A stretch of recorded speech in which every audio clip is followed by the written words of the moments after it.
What is up, everyone? It's Bob Freeman here to present you with the best free information in the world about the United States economy. So, the first thing we're going to be talking about is just give you a summary of what we talked about in the last video. If you haven't watched it, I highly recommend that you do before you watch this video, because this is really just an update on the last video. So, in the last video, summed up pretty much all we talked about was how consumption has been outpacing production in the United States for the past year. And we also talked about how suppliers have been unable to keep up with new orders and how delivery times have been getting longer, materials have been getting in lower supply, and prices have been increasing for manufacturers and suppliers. So we could just see that here summed up with the industrial production data. This red line is where industrial production was a year ago, and then over here was where industrial production index was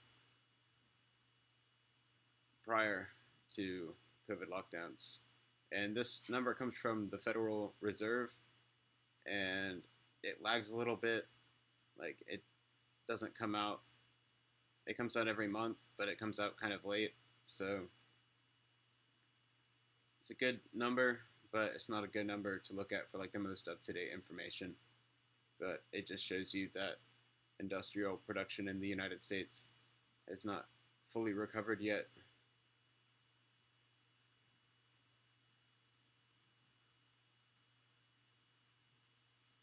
And unlike industrial production, monthly sales for retail and food services have been going up a lot. And that's pretty much what has been driving the economy for the past year, is just demand.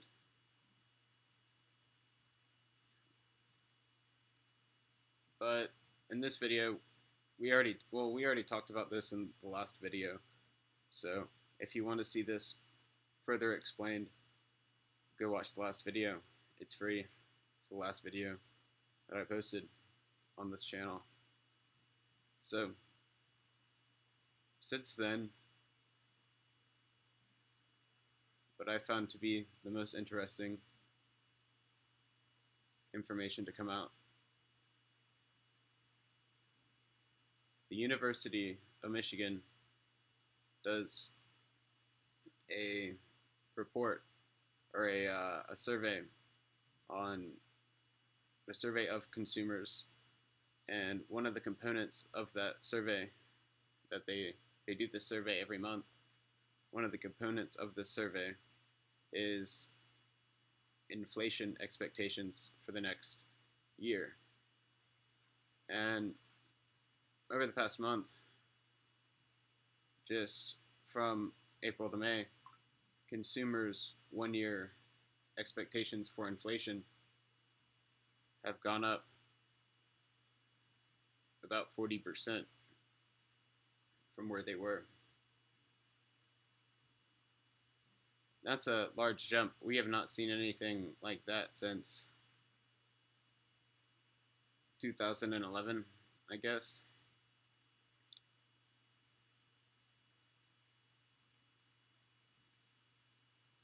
Which happened during the quantitative easing shortly after the 2008 crash.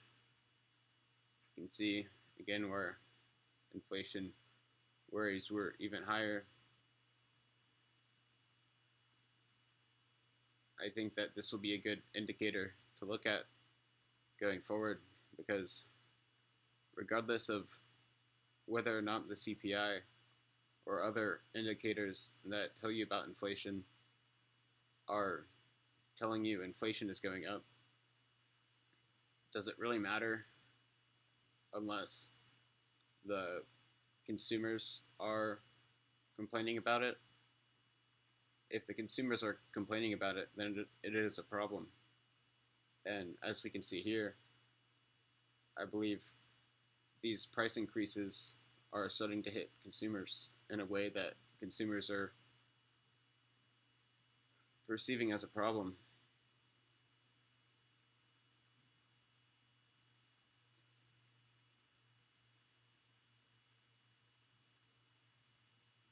Now,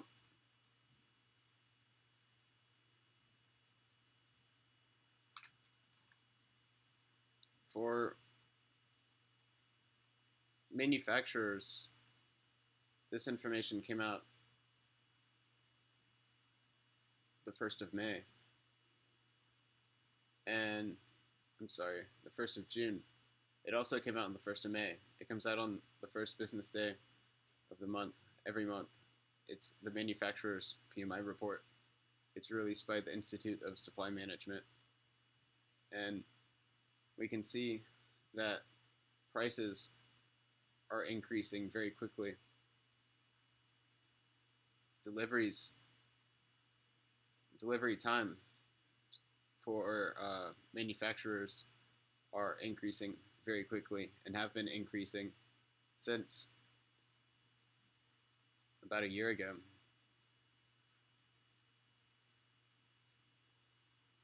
Order backlog is increasing very quickly and has been for about a year. New orders have been increasing.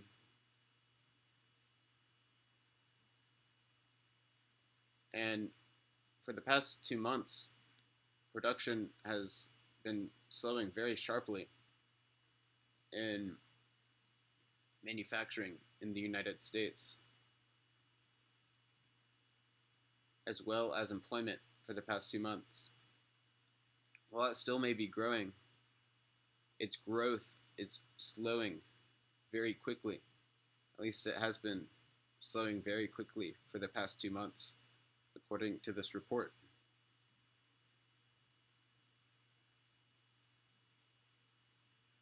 Inventories are remaining, they're not contracting or growing, really.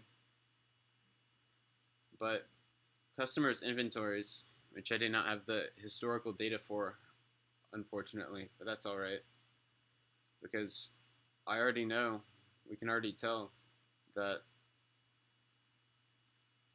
the reports have been telling us, if you read the reports, that customers' inventories index is at the lowest level that it's ever been. So customers' inventories for United States manufacturers are contracting quicker than they ever have, and have been on that trend for the past year.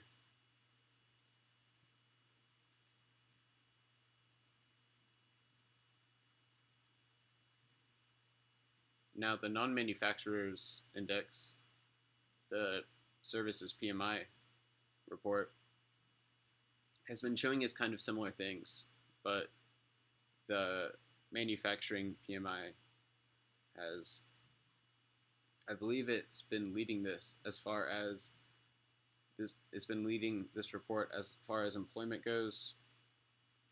However, this report has been leading the manufacturing report as far as inventories go. When it comes to the inventory sentiment for non-manufacturers has contracted very, very sharply the past month versus manufacturers. So the problem still can get worse, but it's getting really, really bad for non-manufacturing companies when it comes to their inventories, as well as their prices. They've likely seen more price increases than the manufacturing companies have, although they've both seen rapid price increases. Supplier delivery times have been increasing for non-manufacturers in the United States much quicker.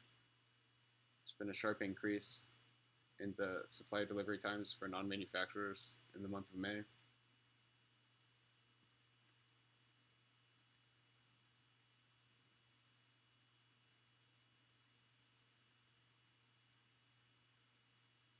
There's been a sharp increase in the backlog of orders in the month of May.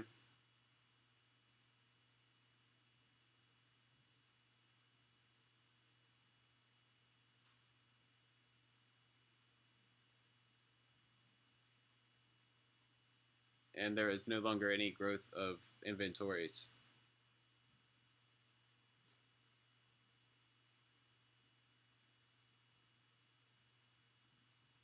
Now, for the initial and continued jobless claims, we've seen for the past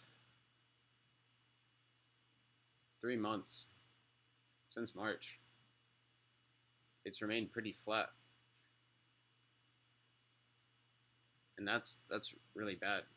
While we've seen a large decrease in the number since a year ago, since 12 months ago, we can see that we still have twice as many people collecting unemployment than we have more than twice as many people collecting than we did prior to the COVID lockdowns. This could be for a variety of reasons. However, in the end, it's unlikely to be able to be fixed. It's unable to go back to this number.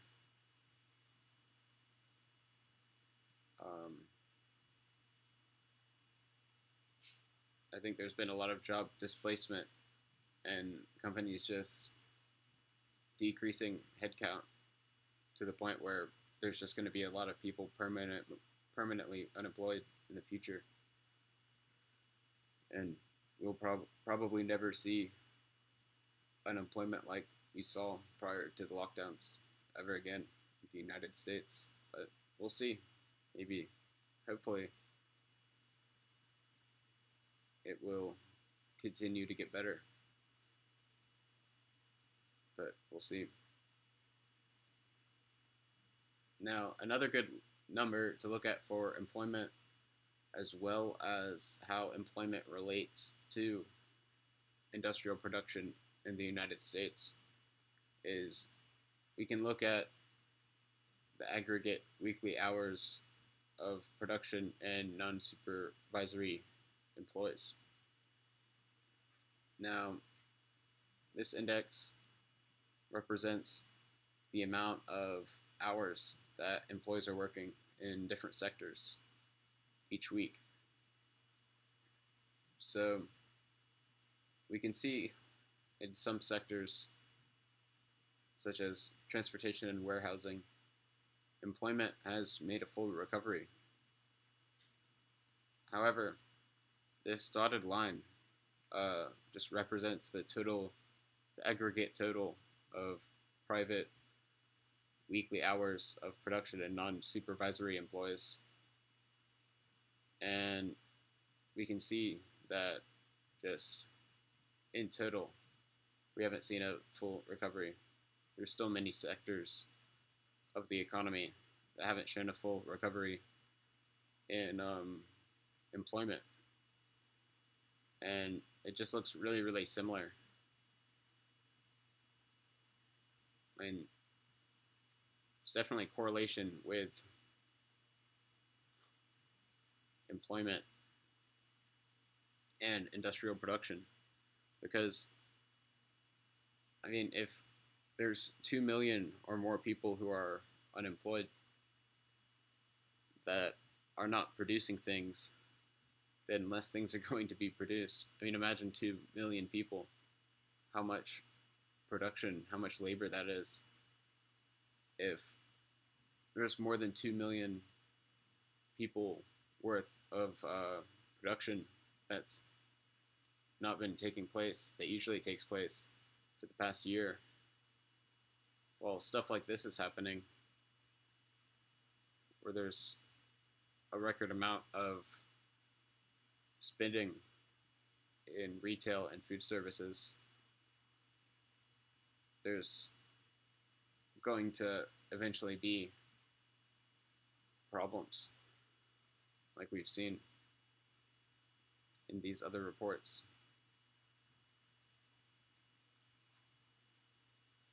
Now, this report comes from the Bureau of Economic Analysis,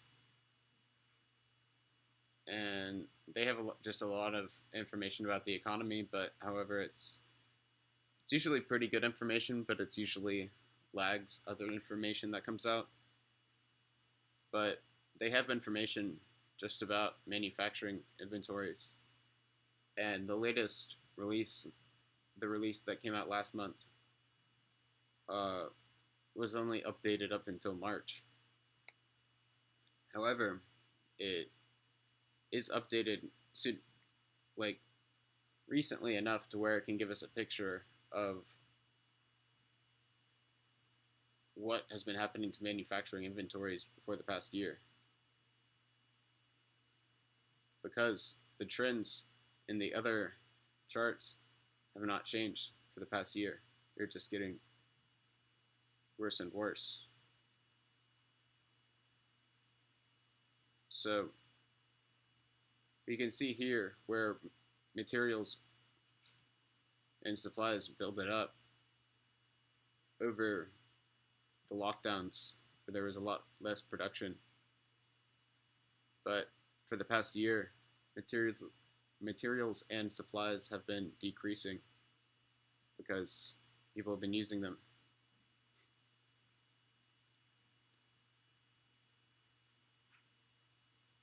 As well as finished goods saw a slight increase. However, it did go, it has been decreasing for the past year. You can see the same thing, I mean, with work in process inventories. And these numbers just, they tend to correlate with each other. They tend to lead each other. I mean, if there's less materials, there's likely to be less work in process inventory in the future. If there's less work in process inventory, there's less likely to be more finished goods in the future. And you can see we've seen a sharp decrease in the work in process orders for the past 3 months change since the beginning of the year. And finished goods and materials and supplies are likely to follow the decrease.